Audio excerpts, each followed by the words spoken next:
खबर शामिल करते अटक से बलोचिस्तान CID न्यूज तुफैल मुगल ईद मिलन मुशायरा कारवान कलम अटक का ईद मिलन मुशायरा अटक शहर में मुनक़िद हुआ, जिसकी सदारत अटक के मारूफ नातगो शायर सादत हसन आस ने की। मुशायरे में मेहमान खुसूसी फतह जंग के मारूफ नातगो शायर हाजी दाऊद ताबिश थे। मेहमान एजाज मारूफ ड्रामा निगार सैयद तसव्वुर बुखारी और दूसरे मेहमान एजाज मोहम्मद ताहिर MCVR थे।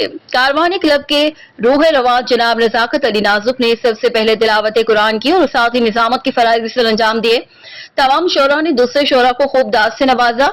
ईद मिलन मुशायरे में सादत हसन आस, दाऊद ताबिश, नजाकत अली नाजुक, मोहम्मद ताहिर, सैयद तसव्वुर बुखारी और सैयद हब्दार कायम ने शिरकत की।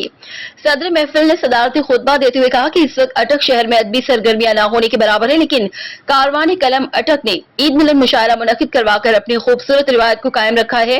उन्होंने सैयद तसव्वुर बुखारी को पंजाबी कलाम पर बहुत सराहा और दाद दी। इसके बाद सादत हसन आस ने तमाम शोरा को दाद सुखन से नवाजा और शुक्रिया अदा किया। सादत हसन आस ने DC अटक जनाब राव आतिफ रजा की अदबी खिदमत और अदब परवरी का भी जिक्र खैर किया। मुशायरे के अख्ताम पर सैयद हब्दार कायम ने फतह जंग के मारूफ शायर मतलूब हुसैन तालिब मरहूम की नई किताब मुर्शिद दश्त दोस्तों में तकसीम की। आखिर में जनाब नजाकत अली नाजुक ने सब मेहमानों का शुक्रिया अदा किया।